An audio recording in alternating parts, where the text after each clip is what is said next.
बघा, जर 12 माणसं 16 मुले एक काम एकत्रितपणे 5 दिवसात पूर्ण करतात, तसेच 13 माणसं 24 मुले तेच काम 4 दिवसात पूर्ण करतात, तर तेच काम 20 माणसं 10 मुले किती दिवसात पूर्ण करतील असा प्रश्न. लेकरांनो, अशा पद्धतीच्या प्रश्नांचा सराव करायचा असेल अवश्य चॅनल सबस्क्राईब करा, बेल आयकॉनची घंटी दाबा, जेणेकरून मी वेळोवेळी अपलोड केलेल्या संभाव्य अशा प्रश्नांचं नोटिफिकेशन तात्काळ तुम्हाला प्राप्त होईल. पर्याप्त वेळेमध्ये निर्धारित यश मिळावं अशी इच्छा असेल कॉम्पिटेटिव्ह एक्झाम ग्रुपमध्ये अवश्य जॉईन व्हा. पण प्रश्न कुठलाही असो लेकरांनो, प्रश्नातील केवळ 4 शब्द गुगलवर टाईप करा, प्रश्न सर्च करा, सापडतो.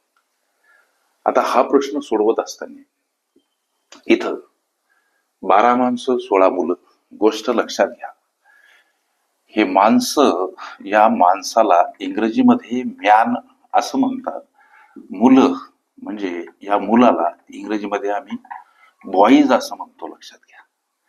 मग या माणसासाठी एम लक्षात घ्या, मुलासाठी बॉईज म्हणजे बी घ्या. हे चलपद वापरायचे, समीकरण तयार करायचे.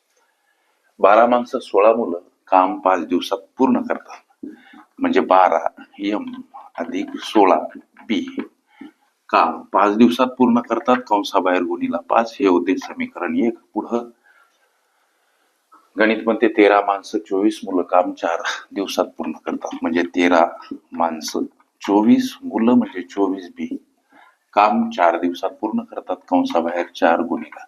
हे समीकरण 1 आणि 2 झालं. लक्षात घ्या, मांडणी लक्षात घ्या म्हणजे तुमच्या सगळं लक्षात येईल. 12 एम अधिक 16 बी कंसाबाहेर गुणीला 5. थोडस इकडे घ्या सगळे, लक्ष द्या, तुम्हाला सटीक दिसावं. पहिलं समीकरण इथं मांडतो 12 एम अधिक 16 बी कंसाबाहेर गुणीला 5 बराबर. हे दुसरं समीकरण मांडायचं 13 एम अधिक 24 बी कंसाबाहेर गुणीला 4. कंसाबाहेरील पद कंसातील पदाला गुणीला 12 पंच 60 एम अधिक 16 पंच 80 बी. आता हे 13 आहेत, लक्षात घ्या, म्हणजे 13 चूक 52 एम अधिक 24 चूक 96 बी. हे कशासाठी करायचं तर माणूस आणि मुलगा यांचं प्रतिदिन कार्यक्षमतेचं गुणोत्तर याच्यातून आपल्याला शोधायचं. लेकरांनो लक्ष द्या. मग या 60 एम कडे येताना 52 एम वजा स्वरूपात, 96 बी कडे जाताना 80 बी वजा स्वरूपात. मग आता 60 मधून 52 गेले, 8 एम राहिले. 96 मधून 80 गेले, 16 बी राहिले. या एम कड येताना बी भागीला आणि या 16 कड जाताना 8 भागीला. हा भाग जातो 8 1 8, 8 2 16, म्हणजे M divide by B is equal to 2/1. म्हणजे हे त्याच्या प्रतिदिन कार्यक्षमतेचं गुणोत्तर. हे त्यांच्या प्रतिदिन कार्यक्षमतेचं गुणोत्तर. हे त्यांच्या प्रतिदिन कार्यक्षमतेचं काय तर गुणोत्तर. माणूस त्याची प्रतिदिन कार्यक्षमता 2, मुलगा त्याची प्रतिदिन कार्यक्षमता 1. आता हे इथपर्यंत कळालं असेल तर आता एकूण काम शोधू. पहिले एकूण काम शोधू. कसं शोधायचं एकूण काम?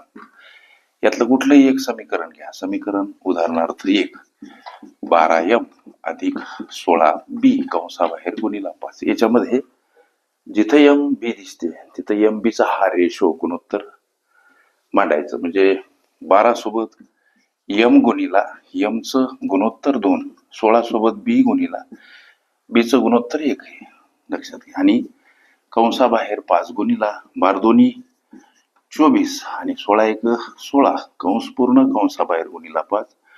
24 आणि 16 किती होतात सर? 40. कंसाबाहेर 5 गुणीला, याचा अर्थ 40 आणि 5 यांचा गुणाकार 200 भाग. हे झालं लेकरांनो एकूण काय हो काम किंवा एकूण कामाचे भाग. प्रश्न जो विचारला की 20 माणसं 10 मुलं ते काम किती दिवसात पूर्ण करतील? तर 20 माणसं इथं लिहितो.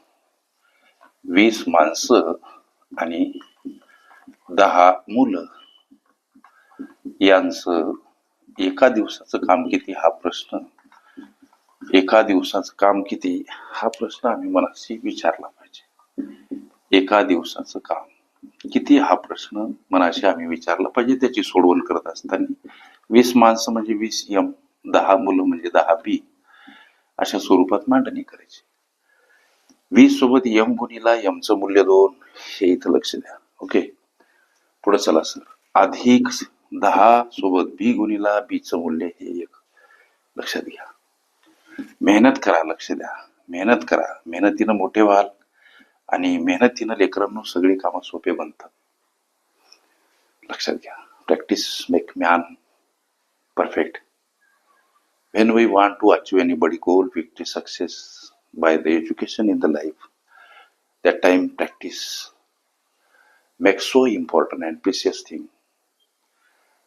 And for that we should be first preference living all work. मला काही इंग्रजी जास्त बोलता येत नाही, पण बोलल्याशिवाय करमत नाही. ज्या गोष्टी शिकायच्या त्या न लाजता आम्ही प्रेझेंट केल्या पाहिजे.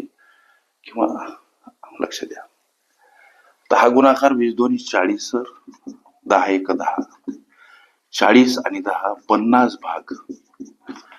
20 माणसं 10 मुले यांचं एका दिवसाचं काम 50 भाग. तुमच्या प्रश्नाचं उत्तर 20 माणसं 10 मुलं ते काम किती दिवसात पूर्ण करतील? कामाचे एकूण भाग 200 आणि 20 माणसं 10 मुलं यांचं एका दिवसाचं काम भागीला घ्या 50 भाग आहे सर. लक्ष द्या. आता हे भागला भाग खलास, शून्याला शून्य खलास. 20 भागीला 5 भाग जातो 4 न उत्तर येते दिवसामध्ये. हे तुमच्या विचारल्या प्रश्नाचं उत्तर. पहिल्यानं सोपे प्रश्न पदरात त्यांचे मार्क पाडून घ्या. जे प्रश्न लेंदी आहेत थोडेसे त्यांच्यासाठी जास्त पुरेसा वेळ कसा मिळेल याचं थोडस प्रेझेंटेशन ठेवा. किती मोठ्या शॉर्ट ट्रिक्स येऊ द्या, परंतु शहाणपणाशिवाय यश हस्तगत कोणाला झालं नाही आणि होणारही नाही. त्याच्यामुळं परीक्षेमध्ये हॉलमध्ये आमच्या 3 तासाचं नियोजन, प्रश्न पत्रिका सोडवण्याची ती काही कला कौशल्याची क्लुप्ती आम्हाला विजय मिळवून देत असते. सोप्या प्रश्नांना भांडवल म्हणून त्या सोप्या प्रश्नावरचा वेळ वाचून अवघड प्रश्न कसे सोपे बनवता येतील, वेळ खाऊ प्रश्नांना कसा जास्त वेळ उरेल लक्ष द्या. नाहीतर सोपे प्रश्न पहिल्यानं सोडवायचे सांगितले सरनं, 100व्या प्रश्नाचं उत्तर सी हे पहिल्याच प्रश्नाच्या पर्यायामध्ये सी गिरवा लागलो याचं भान ठेवायचं. लक्ष द्या की बाबा 100व्या प्रश्नाचं उत्तर सी, मग 100वाच प्रश्न मी काढला पाहिजे. 98व्या प्रश्नाचं उत्तर बी, 98व्याच प्रश्नाच्या उत्तरामध्ये पर्याय बी बी गिरवला गेला पाहिजे. हे presentation, time management, we should learn all that things who are giving us victory. लक्षात घ्या. प्रस्तुत प्रश्नाचं उत्तर 20 माणसं 10 मुलं ते काम किती दिवसात पूर्ण करतील सर? 4 दिवसात. अशा पद्धतीच्या अनेक संभाव्य अशा प्रश्नांचा सराव करायचा असेल, खरंच तुम्ही कुठली स्पर्धा परीक्षा देत असाल, अवश्य चॅनल सबस्क्राईब करा, बेल आयकॉनची घंटी दाबा, जेणेकरून मी वेळोवेळी अपलोड केलेल्या संभाव्य अशा प्रश्नांचं नोटिफिकेशन तात्काळ तुम्हाला प्राप्त व्हावं, पर्याप्त वेळेमध्ये निर्धारित यश मिळावं. सोबत गणितासंबंधी तुमच्या मनामध्ये असलेल्या विविध समस्या तुम्हाला विचारता याव्यात असं वाटत असेल, कॉम्पिटिटिव्ह एक्झाम ग्रुप अवश्य जॉईन करा. तिथं तुमचा छान सराव होईल आणि भरघोस अशा संभाव्य प्रश्नांचा नित्य अभ्यास करता येईल. ओके. काळ काम वेग ही माझी प्लेलिस्ट अवश्य बघा. त्यामध्ये विविध स्पर्धकांनी विविध अंगांनी विचारलेल्या संभाव्य अशा असंख्य प्रश्नांचा सराव तुम्हाला करता येईल.